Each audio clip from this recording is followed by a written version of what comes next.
música de Harry Fraud. Glamps in the Matrix. Your life turning flipping pages. All the real talent behind them cages. And we're back for Week 13. Overtime Live Sports Bet Radio presents our free NFL picks. So thank you guys for tuning back in. Well, we're coming off of one of our worst weeks. Last week, I think we missed like 5 games. Still in the profit, staying above 50%, but it was a very tough week. A lot of our locks fell through, so we missed a bunch of tickets because of that. They kicking off Week 13 with the Thursday night Buffalo Bills-Patriots game. This is a late video, so we're going to try to speed through it. We didn't get that game in time, but obviously the Bills was a lock. They crushed the Patriots on the road, 24-10. Josh Allen looked pretty good. Stephon Diggs, 7 receptions and 92 yards and a TD. They got the job done. But we're going into Sunday. We got a lot of good spreads on this schedule this week. A lot of easy money line games, a lot of small spreads. Obviously, it's that time of the year where we're getting ready for the playoff push. Some of these teams that are obviously not going to make the playoffs are actually playing their best right now. Some of these playoff teams are, I guess they're experimenting and playing their worst.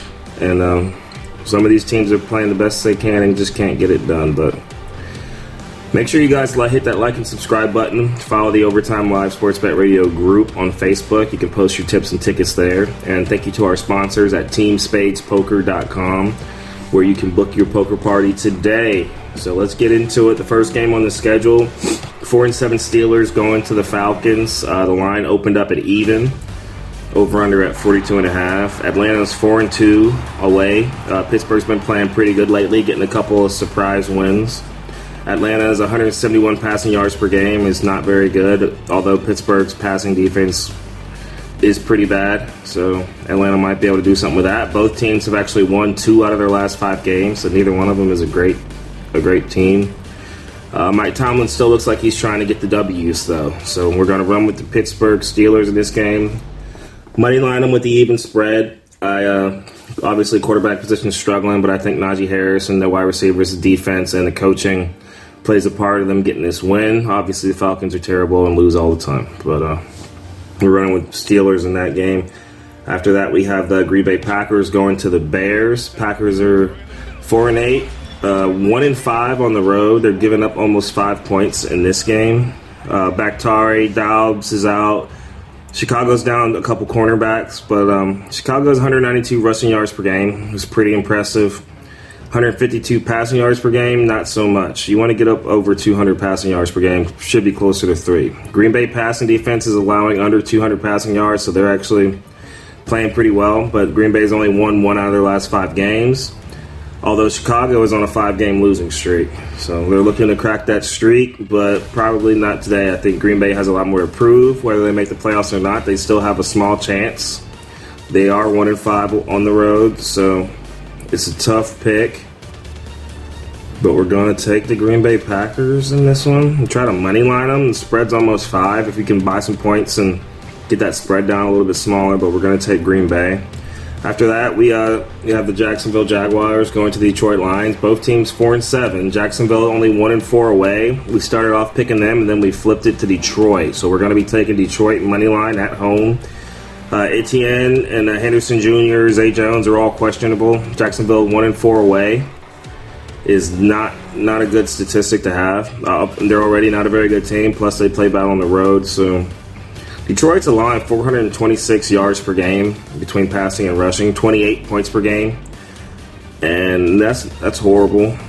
Detroit's offense, though, is scoring 25 points per game. They got a great running back duo, wide receiver, tight end, they're all healthy, and they're at home, so we're running with Detroit for this game. After that, we're going to see the Jets going to the Vikings. This is a tricky game. Obviously, the Vikings 9-2, 5-1 at home. But what's most impressive is the Jets are 4-1 away. Minnesota opened this up, giving up 3 points. We started with Minnesota, but now we're going to be taking the Jets. We'll take that 3 points just in case we need it. Minnesota can actually clinch the division with a win today, plus the help from some other games. The Jets are missing offensive tackle. Minnesota's won 4 out of their last 5 games, which is really good. Jets are only allowing 18 points per game, which is a great defensive stat. But Minnesota's 293 passing yards per game is not very good. I think the Jets will be able to take advantage of that. Garrett Wilson probably get in the end zone, maybe use their running backs and their tight ends in a short game.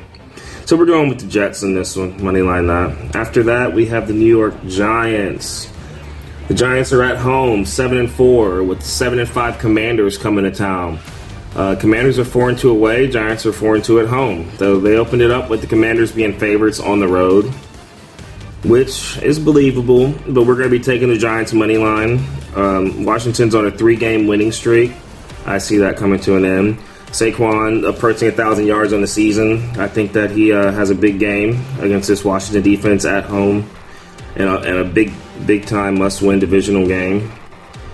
And Washington's won 4 out of the last 5. New York's actually on a 2-game losing streak, so I think they got a little bit of a motivation to get this W today. After that, it's going to be our upset of the week. We're taking the Tennessee Titans against the Eagles. We're going to get as many points as we can. Eagles are 5-1 at home. Tennessee's 4-2 away. So Tennessee's allowing 85 rushing yards per game, 18 points per game, and under 200 passing yards per game, which is a decent defense. Philadelphia's strong safety, Gardner Johnson, is going to be out, so that should help Tennessee. But I see Tennessee trying to play this pretty cautious. Obviously, they're on their way to a number 1 seed, but I don't think they want to ever risk putting themselves in a position to lose that. So we're going to be taking Tennessee plus the points. I don't know if they can win it, but I think they can keep it close. After that, Baltimore Ravens, 7-4 at home against the terrible 3-8 Broncos. The Broncos are 1-5 away.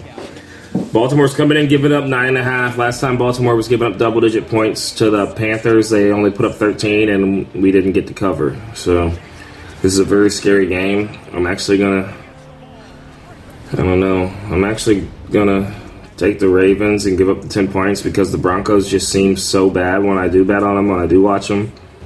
They look like they're so out of order that anybody can beat them on any given day. I think the Ravens have a lot to prove. They're on their way to fighting for a division title. So we're going to take the Ravens and give up the points. After that, the 4-7 Browns, starring their new quarterback, Deshaun Watson, going to the worst team in the league, the 1-9 Tennessee Texans. The Browns are actually giving up 8 points. I'd be comfortable with the 8 points if Brissett was playing, but because Deshaun Watson will be playing his first game in who knows how many days, I'm going to stay away from this game if possible, or I'm going to take the Texans plus the points at home. So, Texans are a professional football team, although their stats don't show it. And on any given Sunday, they have the ability to put up points, maybe cause some turnovers, or maybe just the Browns will just play bad. So, we're taking the Texans plus points in that. After that, the Seattle Seahawks, my bandwagon I'm on right now.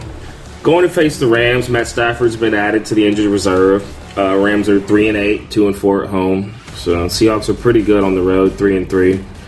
But in this game, they're giving up 7 points. I'm trying to get rid of some of those points, so I buy as much as I can, try to get it down to close to 3.5 or less. I don't really feel comfortable giving up the 7, even though I'm pretty sure Seahawks will cover that. I mean, Tyler Lockett, Metcalf, they're a healthy team. Walker III's been running his ass off, so we're going to take the Seahawks and give up points in that game. After that, it's going to be the game of the week. So Miami Dolphins at 8-3 going to the 49ers at 7-4. Obviously, the 49ers are a great defensive team, fairly healthy. I think Kittle takes advantage of this Miami Dolphins linebacker core. So we're going to be running with the 49ers. They opened it up at -4.5. We'll try to moneyline that. See if they can shut down Tyreek Hill and Jalen Waddle. So we're taking the 49ers. After that, the Chiefs-Bengals is another big game. Obviously, we're running with the Chiefs. They're 4-1 on the road. Bengals are a good team. They just don't always look like it. I think the Chiefs' offense is just a little bit too high power to be contained. And I think they get this done with flying colors, especially with that spread being only -2.5. I guess because they're on the road. But Bengals, Jamar Chase may be playing. I'm not sure. They are deep at the wide receiver core, but their offensive line still needs a lot of help. See if the Chiefs can put some pressure on them. So we're taking the Chiefs money line. After that, Chargers Raiders. We're running with Justin Herbert, and then the Los Angeles Chargers They're 4-2 away, which is a pretty good road record. Raiders managed to lose games on all types of crazy ways, even though they have one of the best offenses in the league.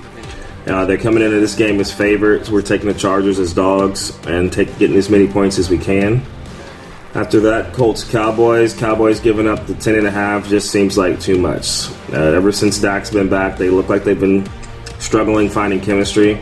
I know they're capable of putting up the points, but, the Colts are our professional football team. So, Colts are coming in 4-7, 2-3-1 away. Cowboys are great at home, 5-1. So, we're going to take the Dallas Cowboys and give up the points in this. I see a massive blowout. The last game on the schedule is going to be the Monday night game. The New Orleans Saints against Tampa Bay is actually the toughest game to call. I'm going to take Tampa Bay because they're at home. The spread is small, and the Andy Dalton's going to be playing quarterback. So, obviously, they're fighting for the division. It's still wide open. Saints 4-8. Tampa Bay's leading the division at 5-6. So I think Olave and Kamara get this game close, but we're going to moneyline it and take Tampa Bay and Tom Brady. So that's going to wrap up Week 13. Thank you guys for tuning in. Make sure you like and subscribe. Tune in next week for Week 14 as we get closer to these playoffs. Good luck this week. May all your bets be live, and thank you for tuning in.